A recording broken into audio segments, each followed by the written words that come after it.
పెద్దల హరీష్ రావు గారు ఒక విషయంపై స్పష్టత అడిగిన అధ్యక్ష. గతసారి వారి ప్రభుత్వ హయాంలో పవర్ పాయింట్ ప్రజెంటేషన్ ఇచ్చేటప్పుడు లోకేష్ రెడ్డి అని టెక్నీషియను హౌస్ ఫ్లోర్ మీద ఉండే అధ్యక్ష. ఉండే సార్, మీకు ఒకసారి లేదు ఇక్కడ టెక్నీషియన్ ఇక్కడ ఉండి పక్కనే ఉన్నారు కనుక నడిపించడం జరిగింది సార్ అధ్యక్ష.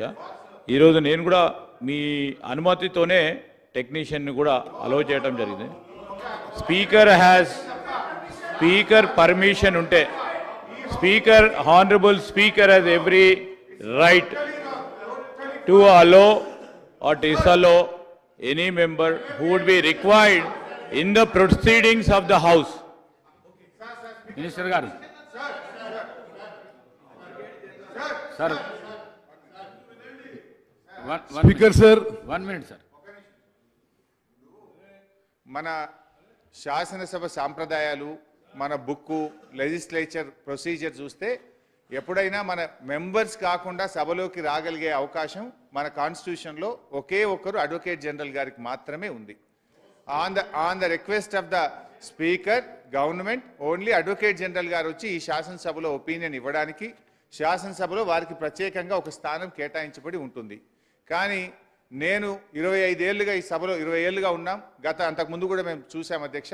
ఏ రోజు కూడా ఒక టెక్నీషియన్ను నాన్ మెంబర్ను ఈ సభలోకి అలో చేసిన చరిత్ర లేదు అధ్యక్ష. దయచేసి కొత్త సాంప్రదాయాలు తేవద్దు. మంత్రి గారిని చేయమనండి ప్రజెంటేషను. ఆ రోజు కేసీఆర్ గారు చేసినప్పుడు కూడా టెక్నీషియన్ లోపల సభలో లేడు, కేసీఆర్ గారే స్వయంగా చేశారు అధ్యక్ష. దయచేసి ఇప్పటికైనా ఈ రకమైనటువంటి రేపు ఎవరిని బట్టి వాళ్ళనే సభలోకి తెస్తాం అధ్యక్ష. ఇదేనా పద్ధతి? ఇది ఎవరిని బట్టి వాళ్ళని సభలోకి తెచ్చి కూర్చోబెడితే సభ్యుల యొక్క శాంటిటీ కూడా దెబ్బతింటది.